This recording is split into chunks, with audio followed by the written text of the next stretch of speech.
Good evening. This is Cab here to drive you crazy, and of course I got here little Miss Cabby with her little banana.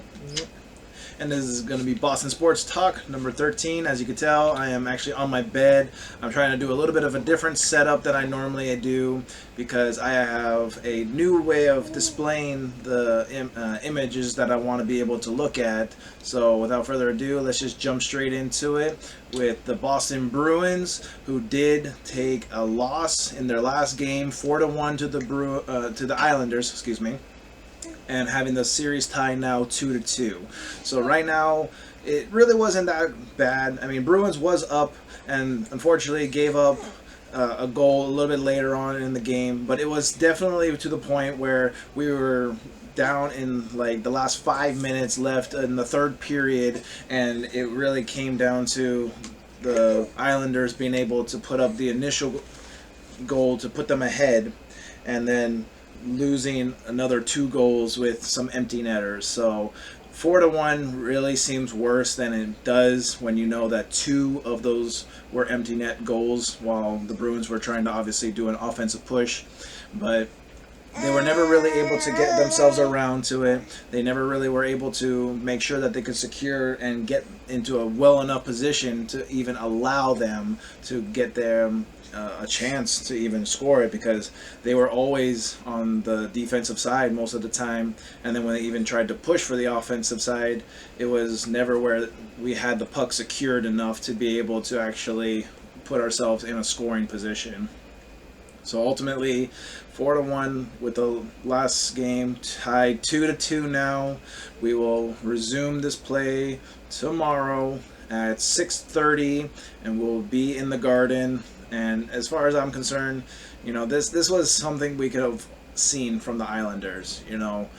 We knew that the Islanders have been a very challenging team to us. They've had our number in the beginning set of the year, and it was only until like the last 2 or 3 games, I believe, did the Bruins even start winning games against the Islanders. So we knew that this was going to be a challenging set of games, but I'm going to just look at it right now, as a lot of people have been saying, Bruins in 6. So ultimately, with that statement, let's continue on and go Bruins. And as you can tell, I'm like looking up now because that's where I'm getting my information from now, a little bit above where my camera normally was. The very next thing to talk about, of course, is the Boston Celtics, who did get out of the playoffs and 4-1 against the Brooklyn Nets.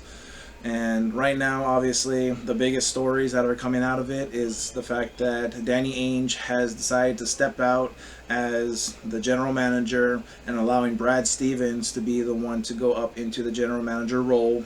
So biggest questions that have been coming around lately has been who is going to now be our new head coach, and of course, who are we looking to try and acquire this upcoming off season. So some of the things that were mentioned that really stick out a lot to me has been a lot of talk about Damian Lillard being someone that the Celtics really want to push for. And to me, I have no problem with that. The one thing that I do recall hearing was the fact that they were talking about how Damian Lillard made a statement saying he would love to be coached by Jason Kidd. To a lot of Celtics fans, that can rub a lot of people the wrong way because of the simple fact that there's been a lot of mixed emotions on that statement, where if you say, hey, if all it takes is to hire Jason Kidd as our head coach to get Damian Lillard, why not?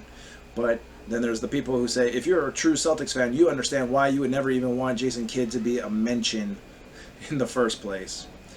And to obviously go for someone like Damian Lillard is, a high set priority for the Celtics.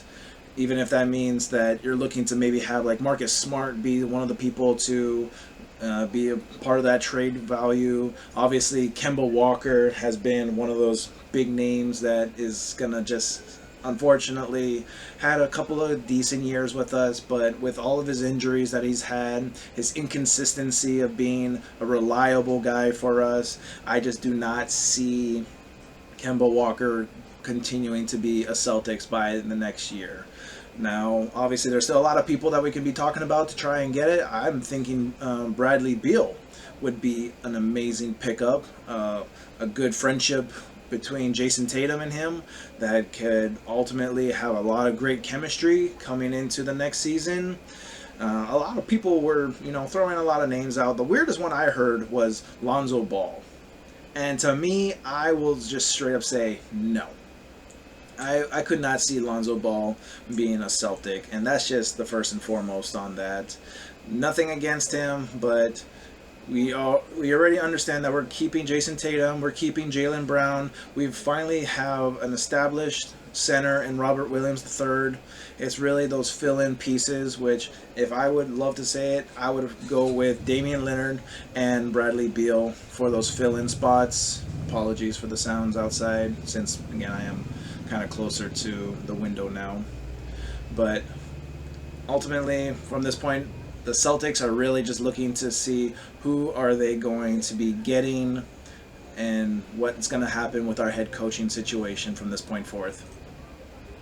The next thing to talk about is obviously the Boston Red Sox, who took the sweep against the New York Yankees with their win 6-5 in 10th inning, with Xander Bogaerts being able to have a single to drive in 2 runs, and ultimately we did have Barnes give the blown save opportunity, but at the same time he ends up with the win. So looking much forward again to the Red Sox continuing to do good.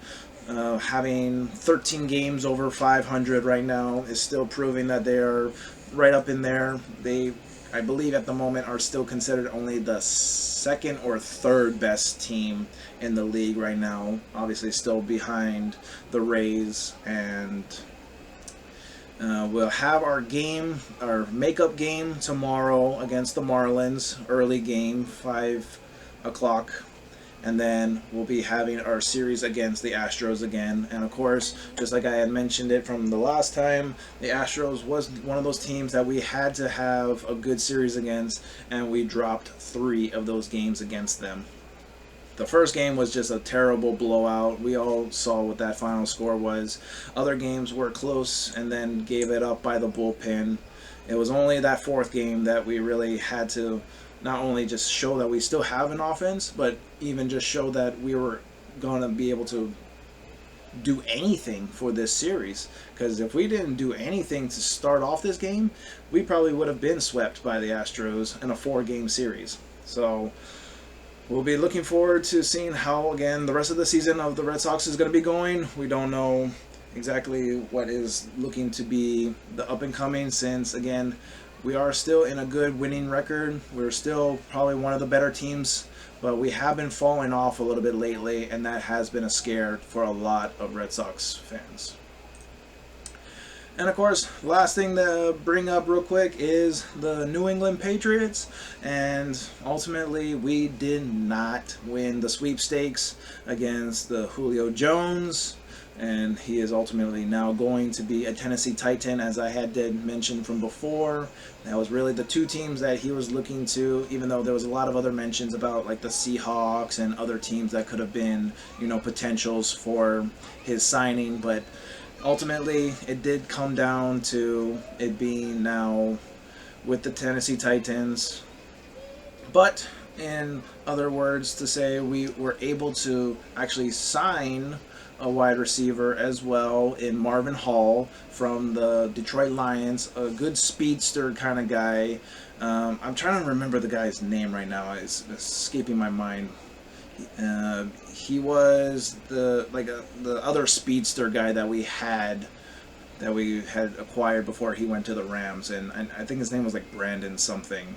So I could look to, Marvin Hall being one of those guys right now to actually step in pretty well as a speedster to get downfield and be able to help us out with our deep passes.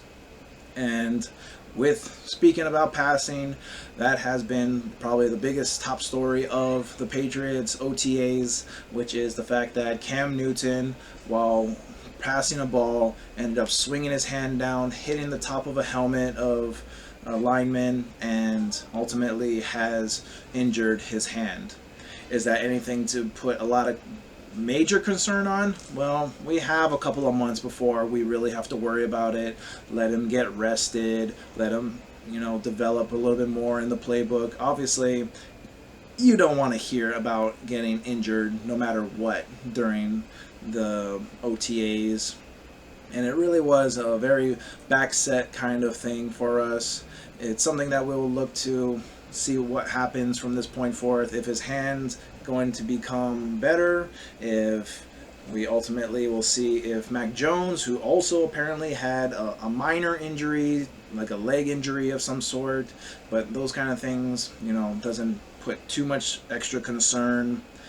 If we'll see, the mentions that Jared Stidham is still saying, hey, I am still a part of this team and I'm still a person to be considered worth mentioning on this roster. If, obviously Cam Newton is out, if they don't believe that Mac Jones is ready to go, they still have Brian Hoyer. We have reasons for options. And ultimately, it is going to come down to one of those quarterbacks having to go. But knowing that we were not able to get Julio Jones, we were able to get a speedster in Hall. We still have a very explosive, offense with our 2 tight ends, with Aguilar, with Kendrick Bourne.